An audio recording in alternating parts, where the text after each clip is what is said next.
তোমার মতো নিমক হারাম আল্লাহর জমিনে দ্বিতীয় কেউ নাই।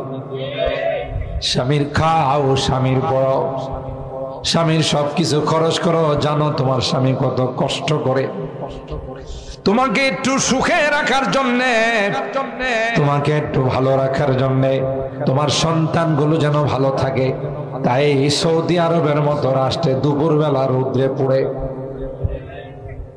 সুন্দর চেহারাটা রৌদ্রে পড়ার কারণে কালো হয়ে যায়। দেশে আসলে চিনা যায় না। এ ভাই তুমি না কত সুন্দর ছিলা। স্ত্রীর একটু সুখে রাখার জন্য, বাল বাচ্চাগুলোকে একটু সুখে রাখার জন্য নিজের জীবনের দিকে তাকাই না। তুমি যদি তার এই উপার্জন, তার কষ্টের কামানো টাকা দিয়া উপার্জিত সম্পদ দিয়ে যদি তুমি হারাম কাজ করো, তাহলে তোমার মতো নিমক হারাম আল্লাহর জমিনে দ্বিতীয় কেউ না। তোমারে শাসন করার কথা আছে। ওয়াল্লাতি তাখাফুনা নুশুজাহুন্না ফাইযুহুন্না ওয়াহজুরুহুন্না ফিল মাদাজি।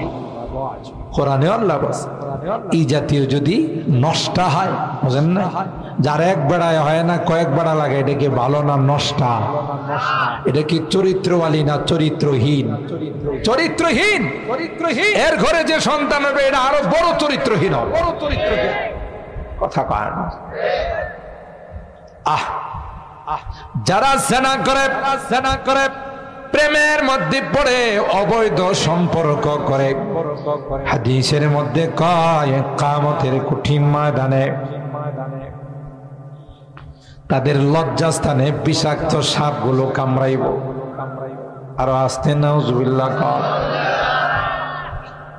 কোন কোন বর্ণনায় আসে না দুইজনের লজ্জাস্থান থেকে দুর্গন্ধযুক্ত পুঁজ পড়তে থাকবে। গোটা কিয়ামতের ময়দানের মানুষগুলো দেখবে হায় এই বদনসিবের দল কারা, যাদের লজ্জাস্থান থেকে দুর্গন্ধযুক্ত পুঁজ পড়তেছে। বলা হবে আর কেউ নয়, প্রেম প্রীতির যুগল, যারা প্রেম প্রীতি কইরা অবৈধ সম্পর্ক করছে। তুমি বুঝবা না, পয়গম্বর মেরাজের রজনীতে, আল্লাহর হাবিব মেরাজের রজনীতে গিয়ে দেখে একটা আগুনের চুলা। এই চুলার আগুনগুলো যখন উপরে আসে, কিছু ল্যাংটা মানুষ উপরে আসে। সমাজের মধ্যে কিছু ল্যাংটা শাহ আছে না, ল্যাংটা বাবা। কি বাবা? দেখবেন হের পিছনে হাজার হাজার মানুষ দৌড়ায়। কিরে হের পিছনে দৌড়াস কা? কয় ইশারা না পাইলে কি অফিস আদালত খুল্লা ফেলাইছে। কথা কয় না। হ্যাঁ বলে ইশারা পাইছে। কি পাইছে? আমিও বলি কথা ঠিক বলছো, ইশারা পাইছে। কার ইশারা? কথা কয় না।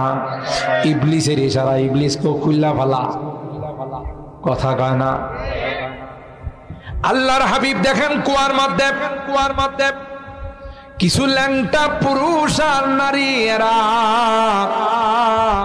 আগুন যখন উপরের দিকে আসে, ল্যাংটা হয়ে উপরের দিকে আসে, নাউজুবিল্লাহ। আবার আগুন যখন নিচের দিকে যায়, তাদেরকে আবার নিচের দিকে নিয়ে যায়। হযরত জিবরাইল কি বললেন, ভাই